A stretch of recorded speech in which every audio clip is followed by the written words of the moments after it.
Вооружен маж со пушка, пиштол и ножеви упаднал на гала вечерата за новинари во Вашингтон, на која присуствувале председателот Доналд Трамп и бројни високи американски функционери.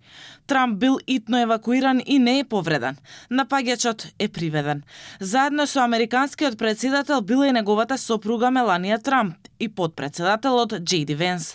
При нападот ранет е агент на тајната служба.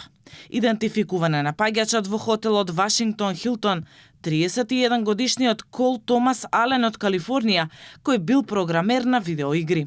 Тој признал дека цел на нападот му биле американски политичари, но не прецизирал дали метата бил Доналд Трамп.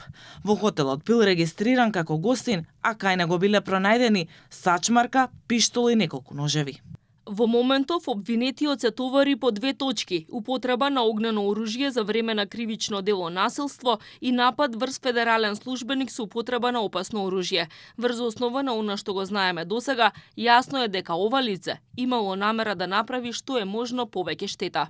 Трамп под драматичниот настан изјави дека ниту тој, ниту неговиот тим не биле предупредени за можен напад пред инцидентот. Се сомнева дека има некаква поврзаност со војната во Иран. Слушнав бучава и помислив дека паднал послужавник. Бучавата беше доста гласна, доаѓаше од далеку. Воопшто не го наруши обезбедувањето. Напаѓачот ќе мораше да мине долг пат за да стигне до мене. Овој обид за напад нема да ме спречи да победам во војната во Иран. Не знам дали покањето имало некаква врска со тоа, но врз основа на она што го знаеме досега, навистина не мислам така. Според американските медиуми, во салата на Вашингтон Хилтон имало 2600 гости, а напаѓачот се обидел да влезе низ безбедносниот пункт пред салата во хотелот, но веднаш бил сопрен од обезбедувањето.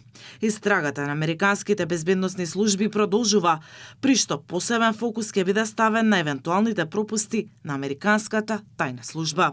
Пораки за подршка и осуда за насилство пристигнаа од лидерите на Европската унија, Велика Британија, Канада, Мексико, Венецуела, Австралија, Пакистан и Индија.